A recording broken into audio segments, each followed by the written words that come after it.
Je suis avec Marie, qui est la meilleure amie de Laura actuellement dans Secret Story. Toi, Marie, malheureusement, tu n'as pas intégré le campus des secrets. Tu as dû te sacrifier. Mais c'est pas grave, parce que tu es avec nous en Websam 2.0 et digital pour te confier. À tout de suite.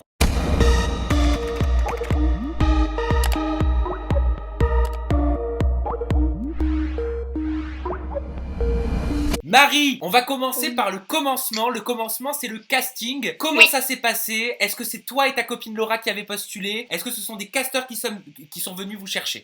Alors, c'est ma copine et moi qui avons postulé. On a postulé il y a 2 mois, 2 mois de ça. On était à Dubaï et donc du coup, on s'est dit, on avait vu la pub à la télé. On s'est dit, pourquoi pas faire une aventure à deux? Ça serait marrant et ça serait un truc à faire. Et pour nous, c'était une émission de dingue dans le sens où c'est la seule émission où t'es enfermé, t'es coupé du monde. Donc, c'est vraiment partager ça à deux. Vous vous connaissez depuis combien de temps avec Laura? Ça va faire 2 ans et demi maintenant. Vous êtes connus comment? Donc moi, ça faisait 6 ans et demi que j'étais à Dubaï et elle est arrivée il y a 2 ans et demi et elle est venue dans le même club que moi parce qu'on travaille, on est chef de rang dans un club à Dubaï. Et alors ça a matché tout de suite entre vous? Vous êtes tout de suite bien entendu? Oui, tout de suite. Et c'était ma coéquipière en fait dans le travail, donc on travaillait toutes les deux. On avait une section à toutes les deux et voilà. Après le monde de la nuit c'est assez spécial, donc je sais pas si tu connais un petit peu, mais c'est voilà, tu dois te débrouiller pour remplir tes tables, pour aller chercher. C'est très dur psychologiquement et mentalement. Donc voilà, on était une super équipe, on était une des meilleures. Donc ça veut dire que vous avez postulé pendant que vous étiez à Dubaï, mais comment vous avez fait pour les entretiens, pour les castings? On a dû parce qu'on avait 1 mois de vacances et donc du coup on a dû aller en France. Donc c'est psychologiquement, c'est-à-dire que faire les allers-retours. Voilà, il y a plusieurs castings, il y a plusieurs choses, donc c'est vrai que c'est assez compliqué. Vous saviez dès le début que vous alliez avoir un secret en commun. D'ailleurs, qu'est-ce que vous deviez avoir à l'intérieur de la maison comme secret? Le truc c'est qu'il y a eu, ils regardaient pour une mécanique parce que tout simplement on n'avait pas de secret. On leur a dit directement, hein, voilà, nous on veut faire le truc à deux et voilà, si vous avez quelque chose à nous proposer, si ça vous intéresse, on s'est pas vendu en inventant quelque chose ou quoi que ce soit. Hein.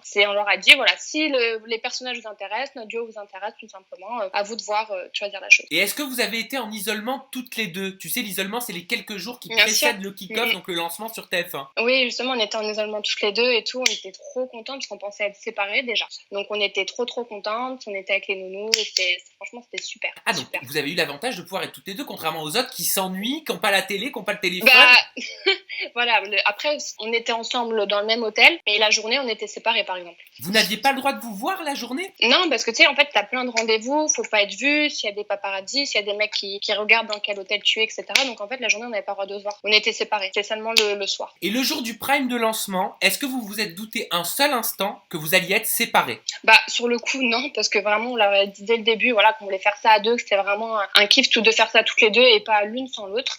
Et ce qui s'est passé, en fait, réellement, c'est que quand Christophe nous a bien répété à 2 fois, vous êtes sûr que rien ne peut vous séparer, rien ne peut vous séparer. Et voilà, la voix a une boîte à vous offrir, blabla, un petit cadeau bien empoisonné, j'ai envie de dire. Et voilà. Et donc, du coup, après, on a eu le passage de pub et on s'est dit, c'est sûr, ils vont le faire, quoi. Ah, vous le sentiez? Seul truc, mais c'était sûr. C'était, voilà, on n'est pas débile, donc voilà, le répéter 2 fois la même chose, être sûr que rien ne peut vous séparer. Ah, tiens, un petit cadeau et tout. Donc, en plus, on n'était pas au courant de notre secret. Donc, voilà, on savait qu'il y avait quelque chose qui tournait pas rond. Donc, c'est simple. Pendant la pub, on s'est dit, voilà, c'est sûr et tout, ils vont nous séparer. Et vous avez commencé à réfléchir pendant la pub, à vous dire, qu'est-ce qu'on fait si on nous propose ça? Bien sûr. On s'est dit, voilà, si c'est ça et tout. Et Laura, elle m'a dit, non, mais viens, on part toutes les deux et tout. On voulait faire ça à deux, etc. Et je lui ai dit, non, faut pas. Dans le sens où, t'imagines, c'est dur psychologiquement. Hein, donc, c'est-à-dire, faire tout ça pour rien, pour moi, c'était inimaginable. C'était impensable. Il fallait au moins qu'une se batte l'une pour l'autre, quoi. C'était pas, voilà, qu'une rentre dedans, quoi. Donc, elle voulait partir, elle voulait quitter le prime avec toi? Oui, bien sûr. On s'est dit, voilà, on part toutes les deux et puis basta, quoi. Et le problème, c'est que, en y réfléchissant, c'était pas, voilà, t'imagines faire tout ça? Pour moi, c'était impensable. Donc, j'ai dit, voilà, s'il te plaît, vas-y. Moi, j'ai mon copain, donc je sais que psychologiquement, c'est dur. Franchement, ça fait une semaine, je suis vraiment pas bien. Hein. En fait, tu te prépares psychologiquement à être séparé de ta famille, mais tu te prépares pas psychologiquement à être séparé d'elle. Donc, voilà, pour moi, c'est vraiment dur, mais je suis très contente qu'elle soit dedans et un refaire, je ferai exactement la même chose. Mais comment vous avez fait ce choix? Qui a déterminé qui allait rentrer et qui n'allait pas rentrer? Parce que tout s'est fait très vite. Bon, là, tu viens de nous apprendre que pendant la pub, vous l'aviez senti, donc vous en avez parlé. Et est-ce que vous avez décidé qui allait rentrer pendant la pub? Ou alors vraiment pendant le live? Exactement. C'est pendant la pub. On en a parlé. Comme je t'ai dit, elle voulait partir avec moi. C'est ça, on part et tout. C'est que voilà. Et je lui ai dit, non, s'il te plaît, vas-y. Comme je t'ai dit, moi, j'ai mon copain à l'extérieur. Donc, à l'extérieur, je suis comme si j'étais rentrée à la maison. J'ai mon copain. Donc, voilà, je sais que j'avais un soutien. Elle, de ce côté-là, à la personne. Donc, même pour elle, c'est peut-être une chance de trouver l'amour ou et de se battre au moins. Parce que moi, j'étais devant ma télé et honnêtement, ta réaction, situation, elle a été très classe. Parce que tu n'avais pas l'air frustré, tu n'avais pas l'air triste. Enfin, t'avais une gestion de la situation. Moi, je sais pas si à ta place, j'aurais pu réagir comme ça. Qu'est-ce qui s'est passé dans ta tête à ce moment-là? J'ai pris sur moi, parce que là, comme je te dis, je suis vraiment pas bien. Ouais, bien sûr, parce que sur le coup, voilà, je veux dire, moi, c'est ma meilleure amie, hein, on va pas se battre pour rentrer dans un jeu. C'est un jeu, donc voilà, faut bien faire la part des choses. C'est que il fallait faire un choix, on l'a fait. C'est pour ça que je lui ai dit, on fait comme on a dit. Donc, si t'as accepte de rentrer, c'est ça que ça voulait dire. Accepte de rentrer, on part pas toutes les deux.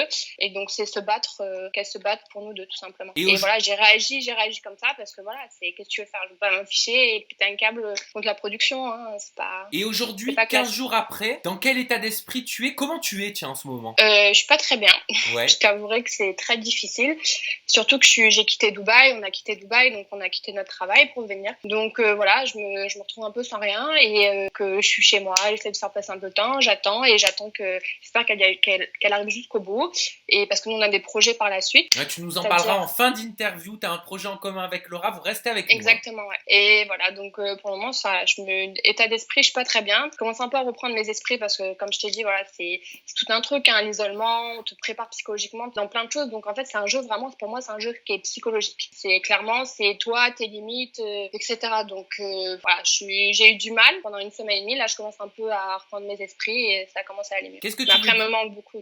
Qu'est-ce que tu veux dire par je suis pas très bien? C'est quoi? C'est une petite période de dépression? Ça ressemblait à quoi? Je suis pas très bien dans le sens où je m'attendais pas à être séparée d'elle en fait. Donc quand t'as pas l'habitude et t'as jamais été séparée de ta meilleure amie, tout simplement t'es perdu. C'est-à-dire t'as l'habitude le matin, tu te lèves, t'appelles ou t'es avec elle, voilà, tu passes tes journées avec elle, tu fais tout avec elle. Donc là je me retrouve un peu sans rien et voilà, simplement c'est d'encaisser la chose. Tu dis que t'as quitté ton boulot également, donc ton boulot il consistait en quoi? C'était dans une boîte de nuit comme tu l'expliquais. Exactement, dans une boîte de nuit. Je pense pas que je puisse citer le club. C'est un club tout simplement. Je suis chef de rang. On est chef de rang. Et donc ça consiste à remplir le club, remplir ta section, ramener les clients. Donc il n'y a pas du tout d'escort girl comme les gens ont pu dire. Mais après on savait très bien que les gens allaient parler et ça fait partie du game. Hein, donc. Mais t'inquiète, voilà. Elle me devance. J'ai quelques questions là-dessus aussi. Mais ce que je veux dire au niveau de ton travail, c'est qu'aujourd'hui tu te retrouves donc sans emploi. Donc ça veut dire aussi sans revenu quelque part, non? Oui. Après voilà, Dubaï, c'est aussi ce qui est bien à Dubaï, c'est que tu payes pas tes impôts. T'as plein d'avantages. On te paye les appartements, le logement. Donc voilà, j'ai pu mettre de l'argent de côté et heureusement parce que sinon ce serait difficile. Tu me parlais des rumeurs d'escorting. C'est vrai que sur les réseaux sociaux, on a vu pas mal de messages pleuvoir en disant Marie et Laura sont escortes à Dubaï. Forcément, elles viennent de Dubaï. Je vois que ça te fait rire. Et moi aussi, ça m'a beaucoup fait rire parce que, pour être très honnête, ma meilleure amie a vécu à Dubaï pendant 7 ans. Elle n'était pas du tout prostituée là-bas. Maintenant, après toi, Marie, je ne te connais pas. Donc, je te laisse répondre. Exactement. Voilà, après, c'est les préjugés. Voilà, c'est simple parce que c'est facile de dire ça. Oui, parce que tu viens de Dubaï ou tu as travaillé à Dubaï, que voilà, t'es escorte parce que certes, il y en a beaucoup de filles là-bas qui font ça, mais nous pas du tout. On est des bosseuses, on est partis là-bas pour travailler et parce qu'à Dubaï, il faut savoir que t'as beaucoup d'avantages. Hein. C'est dur, certes, mais bon, faut savoir parler un peu anglais, faut être très débrouillard. Et voilà, quand t'es chef de rang, on est avec plein de Français, voilà, tu fais ton boulot. Il y a pas du tout d'un truc d'escort girl, pas du tout. Au contraire, voilà, c'est juste des gros préjugés que les gens peuvent avoir et voilà, après c'est la vie. Hein. Dubaï, c'est très bien, même pour les gens qui ont l'occasion d'y aller pour travailler, mettre de l'argent de côté, allez-y, je vous dis réellement. Après, on sait très bien que les gens allaient parler un petit peu là-dessus et moi ça me fait sourire parce que je sais que c'est pas vrai. Vous sentiez avec Laura que la rumeur allait forcément courir? Bah oui, on le savait parce que voilà, les gens adorent lancer des préjugés ou voilà, inventer des trucs. Voilà, on le savait, c'est facile en fait, c'est ce qu'il y avait de plus facile et quand tu connais pas les personnes, simplement tu te permets de les juger facilement. Donc après, c'est pas grave, hein. En plus, vu qu'on travaille dans le monde de la nuit, les gens se sont dit ah ça y est, c'est des escortes, etc. Alors que pas du tout. J'aimerais te faire réagir un petit peu aux quotidiennes et au contenu de Secret Story 11. Tu regardes ou pas? Ou ça te fait trop mal au cœur? Oui, j'ai regardé. Ah, alors c'est vrai que la première semaine, Laura, on l'a pas trop vue. Oui. Là, depuis que la chasse au secret a bien commencé, elle est très active et on voit que c'est une grande, peut-être une future très grande joueuse, Laura. Quel recul tu as sur son jeu pour l'instant? Comme je t'ai dit, nous à la base, on est rentrés, voilà, c'était pour jouer, hein. C'est pas une question pour avoir des coups de cœur, les garçons, etc. C'était vraiment dans le but de jouer et se battre. Donc moi, je trouve qu'elle se bat vraiment très très bien. Et voilà, elle a fond dans la dans la ça, j'arrive pas à le prononcer, la chasse au secret. La chasse au secret. Les La chasse chaussettes au de secret. l'archiduchesse sont-elles sèches, archi sèches? Voilà. Exactement, je vais pas te le répéter parce que je vais pas t'y arriver. Mais bon, voilà, elle est à fond dedans et c'est ça le but. Et moi, je suis très contente parce qu'au final, c'est la seule qui joue réellement. Hein. Les autres, à part les histoires d'amour et de flirt, etc., il y a que ça. Hein. Donc, moi, je trouvais, franchement, la première semaine, je la trouvais pas top. Je trouvais que tout le monde était en train de pleurer dès qu'on allumait la télé. Donc, c'était pas au top. Quoi. Alors que là, ça commence un peu à se réveiller. Et puis voilà. Donc, c'est ça, Secret Story aussi. Hein. C'est trouver des secrets. Hein. On a vu qu'elle s'entendait pas très bien avec Alain. Est-ce que t'as compris ça? Non, en fait, faut savoir un truc, c'est que nous, on est des filles, on rigole tout le temps, on adore se marier. Ça, nous, c'est pour ça qu'on voulait faire ça à deux, parce qu'on a un duo qui est très explosif. On est là, on adore parler avec tout le monde, on est très expressif, etc. Et notamment, on adore charrier et que ça soit même se charrier nous-mêmes. Hein. C'est qu'on est des filles, on est comme ça, on prend tout à la rigolade. Et je pense qu'elle a voulu en fait le taquiner pour rigoler un peu avec lui, parce que peut-être pas forcément, elle parlait pas forcément avec lui de base, etc. C'était une façon d'aller vers lui et de le taquiner. Et attendre en retour peut-être que ça soit pareil et voilà. Donc sauf que je pense qu'il s'est braqué, qu'il a pris mal la chose et faut savoir que Laura quelquefois elle a pas trop de tact à dire les choses, donc ça peut, quand tu la connais pas, tu peux prendre mal les choses, mais c'est pas du tout méchant. Est-ce que tu penses qu'elle s'est vexée quand Alain lui a dit avec ta bouche de Zodiac? Je suis la première à la charger tous les jours avec sa bouche, donc t'inquiète pas, elle a l'habitude. Ah, toi t'as l'habitude de la tacler sur sa bouche? Mais oui, on rigole nous-mêmes des trucs, donc on n'est pas. Mais pourquoi elle fait beaucoup d'injections? Oui, bien sûr, c'est des petites injections, mais elle aime bien ça. C'est voilà, chacun son délire. Hein. Il y a des gens qui vont aimer d'autres choses, elle aime bien ça, donc. Donc elle a l'habitude d'avoir des critiques là-dessus. Bien sûr, mais ça on en rigole tous les jours, donc pour elle c'était rien de méchant. Elle fait pas que les lèvres, Laura, elle fait aussi le botox, je pense. Non, elle fait pas le botox. C'est pas vrai. Mais je la trouve toute lisse. Ah ouais, non, c'est comme ça. Mais par contre, elle met plein de crèmes, plein de trucs. Tout le temps, elle est en train de soigner sa peau. Elle se met pas au soleil. Enfin, là-dessus, tu vois, elle est vraiment attention. Quoi. Pour et toi, t'es pareil? C'est super important. Moi, j'ai fait les lèvres. Mais bon, c'est un peu plus petit. Oui, t'as été un petit peu plus entre guillemets raisonnable. Voilà. De toute façon, je peux pas. Mon copain, il me tue si j'en fais plus. Hein. Déjà là, il était pas content. Alors. Ah, mais c'est vrai que t'as un copain. Et ton copain, t'es avec lui depuis combien de temps? Ça fait 5 ans et demi. 5 ans et demi. Et t'allais intégrer Secret Story en ayant un copain depuis 5 ans et demi sans avoir peur qu'il se passe quelque chose? Non, parce qu'il le sait et moi c'est l'amour de ma vie. Moi c'est Secret Story, faut savoir, même j'aurais dit à la production, hein, j'aurais dit moi c'est simple, il se passera jamais rien avec un mec. Hein, et vous pouvez faire ce que vous voulez, me donner des missions sur les mecs, je les ferai pas. C'est voilà, moi je suis même jouer. Pour le jeu, même les missions, tu ne les aurais pas faites. Après ça dépend. J'ai dit je ferai une mission pour rigoler, mais il y aura pas de bisous, il y aura pas plus. Voilà, je peux faire une mission rigoler, oui, faire croire que j'aime bien quelqu'un, ça c'était rigolo. Mais aller plus loin, faire un bisou, etc. C'était jamais de la vie. Mais il faut savoir qu'à la base, que quand on s'est inscrite, Laura et moi, ils ont regardé un peu, tu sais, mon profil Facebook, etc. Ils ont vu mon mec. Et ils ont dit, ah là, on vous veut tous les trois, avec ton copain, il est trop beau ton copain et tout, on vous veut tous les trois. Donc mon mec, il a dit, non, mais jamais de la vie. T'as une photo de ton copain? Oui, bien sûr. J'en ai sur mon Instagram. Bah, fais voir. Bah, je peux pas sur le téléphone. Ah merde, c'est vrai. Oui, tu es sur le téléphone, donc la photo, elle est là. Voilà, c'est moi qui la mets. Exactement. Voilà, je la fais apparaître comme par magie. C'est quoi ce fameux projet pro que tu nous as teasé là en intro? C'est un projet professionnel qui nous tient vraiment à cœur. Avec Laura. Avec Laura, exactement. On veut ouvrir un e-commerce. Donc c'est un site en ligne, comme une boutique en ligne, et on veut proposer tout ce qui est, on veut faire tout ce qui est chaussures, accessoires et des habits, voilà. Mais votre propre marque que vous allez créer ou alors multimarque? Vous rachetez, vous faites une sélection et vous revendez? C'est pas des marques qui existent déjà forcément. On aimerait bien créer nos habits, nos chaussures par la suite. Après, on veut commencer petit. Donc bien sûr, quand tu commences petit, tu peux pas créer ton truc tout de suite, ça demande beaucoup d'argent et beaucoup de temps. Mais voilà, c'est commencer petit, avec des grossistes, avec plein de choses, et tout simplement faire ça petit à petit, et par la suite, créer notre propre marque. Donc ça, c'est le projet que vous y aviez réfléchi avant d'intégrer Secret Story? Non, mais ça fait longtemps, c'est-à-dire même avant Secret Story, on en parlait déjà. Donc oui, bien sûr, mais vous vouliez vous servir de Secret Story comme tremplin? Exactement, ouais, c'était un tremplin. Ce qui est tout à fait normal et logique, enfin ça peut se comprendre. Bien sûr.